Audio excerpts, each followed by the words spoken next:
Hello, and welcome to Assistant Elections, where today I'm going to be continuing my series on the vice presidential candidates that could be Joe Biden's running mate in the upcoming election, and we're going to be going over a certain list of candidates that could be the vice president on the Democratic ticket, and what the electoral map might look like if a certain candidate is chosen.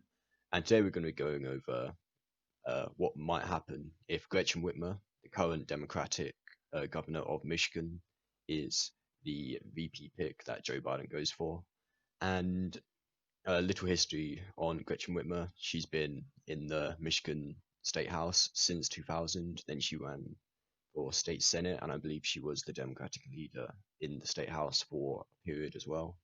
She was then a county prosecutor before, announcing her run for governor, and has been governor ever since um, the previous Republican governor Snyder left office, and that has been for about a year and a half now. So since January 2019, and she's been in the news quite a lot ever since the COVID-19 uh, pandemic swept the nation, with her lockdown and methods to try and curb the virus being seen as some of the harshest in the entire nation. And there's been counter protests with people going into the state house, with firearms, and quite verbal opposition to her methods. However, it hasn't really seen much of a dip in her poll ratings. They took a slight dip, however, they've started to recover as of the last month. And for quite a lot of the democratically run states in the nation, Michigan has been, almost a focal point and a way to copy for a rather successful fight against the virus. Now, as you can see, I've already filled out the safe states that I characterized for Democrats and the Republicans, and that leaves the Republicans with 125 electoral votes and the Democrats with 190. So we're going to move on to characterizing the likely states for the Republicans. And Gretchen Whitmer, being a middle-aged white woman from Rust Belt, is going to have quite some influence in Rust Belt areas and not much influence in other areas of the country. So Texas, probably not going to have much of an influence there, and same with Iowa. I'd characterize both of these as likely, and I would also characterize Maine's second district as a likely as well, which puts the Republicans up to 170. There's not really much of her base there. Iowa could come competitive. However, with Joe Biden, there's not much of a distance between Gretchen Whitmer and Joe Biden himself, policy-wise, and the sort of base that they could attract. And there's not like huge urban centers. Outside of Des Moines and Sioux City, there's really not much larger population centers in Iowa. And Texas, could see some changes, but really not enough to flip it to Democrats, as with most Democratic possible VP picks. Now, the likely Democratic states is going to be quite a lot here. I'm going to put Nevada, Colorado, Minnesota, Michigan, Pennsylvania, New Hampshire, and Virginia into the likely Democratic column in this scenario. And that would put Democrats, two off winning the presidency just through their likely states. And most of these would be characterized as likely anyway, no matter who the candidate. These three Western states, Virginia and New Hampshire, Gretchen will only secure this base and stronghold that they currently have in these states. And being from Michigan, looking at our poll ratings, the last time I saw her, her COVID-19 handling uh, was 65% supported by people in her state and roughly a 40 to 35% disapproval, and that's going to win you an election anytime in Michigan. And I think Pennsylvania is in quite a similar situation to Michigan. Has one main population center of Detroit, and it might be argued that it might be Pittsburgh or Philadelphia in the east and the west of the state, respectively. However, I still think these two states are quite similar and would definitely, if one of them votes for Republicans, the other is going to vote for Republicans as well, and vice versa if it votes for Democrats. And Gretchen Whitmer will only secure this for the Democrats. Now we're going to be moving on to lean Republicans, and I think Nebraska's second district would fall into this category. as well as the state of Georgia. Now, both of these, Nebraska being, a quite urbanized district, um, but being in Nebraska itself, it's going to have Republican tendencies, and only went for Barack Obama back in 2008 and 12. Um, there was quite a lot of support for Obama, a much wider base than Gretchen Whitmer and Joe Biden might possibly have. Of course, Joe Biden might be able to carry some of Obama's, previous voters that did, either not turn out to vote or turn to vote for Trump. And Georgia, of course, a large black population across the state.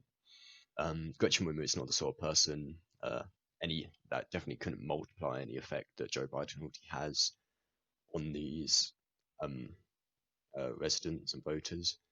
You might be looking at Val Demings the or the Atlanta mayor who could definitely, help bring this to a tilt or possibly flip to the Democrats. But there's really not much going to be seen here. And I also actually, I'll say that for a later one. And in likely Democratic or lean Democratic states, I'm probably going to put Wisconsin, and that would put the presidential election in favor of Joe Biden and Gretchen Whitmer in this scenario.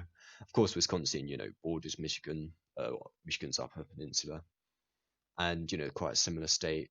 Of course, there's a much more rural aspect. Of course, there's rural aspects in Michigan, but there's a much larger rural population in Wisconsin than there is Michigan, so the voting power is a lot stronger. However, I feel like Madison, Wisconsin suburbs could definitely been influenced, despite the no matter the candidate, but Gretchen Whitmer only solidifies this, and it would most likely go to the Democrats if Whitmer was the VP pick.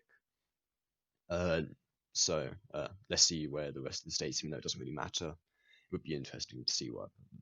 And for tilt Republican states, I would say Ohio and North Carolina.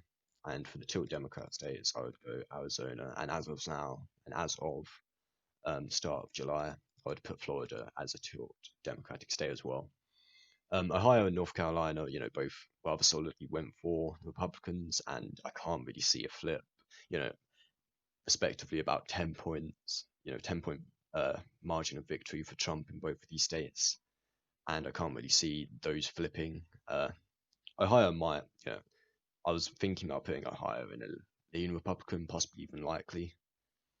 But I feel like Gretchen Whitmer, again, bordering Michigan, she could have effect in areas such as Toledo, Cleveland, and Columbus.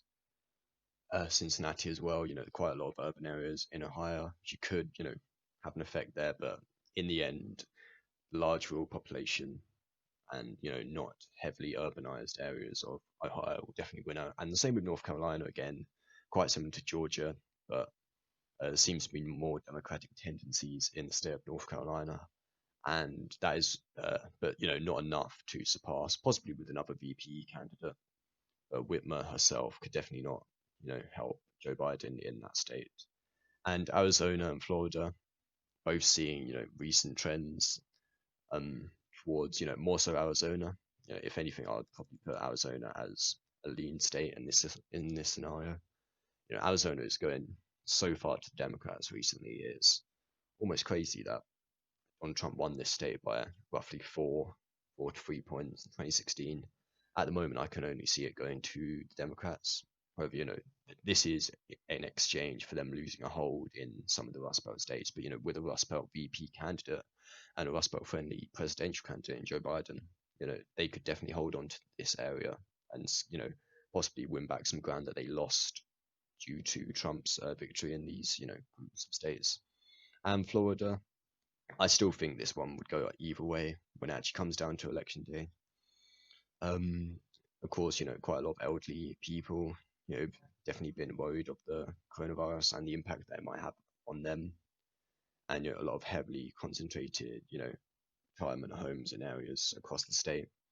And I don't think Whitmer would really do much to help in this area. However, Joe Biden himself is, quite popular in the state of Florida. And I think it would have to go down to the wire, but it doesn't really matter which state, which party it goes to, whether I do, characterize it as a toss-up, which I probably will. It doesn't actually affect the overall outcome. Democrats still have 19 votes more than 270 needed to win. And this is my final characterization if Gretchen Whitmer was the VP pick for the Democratic Party.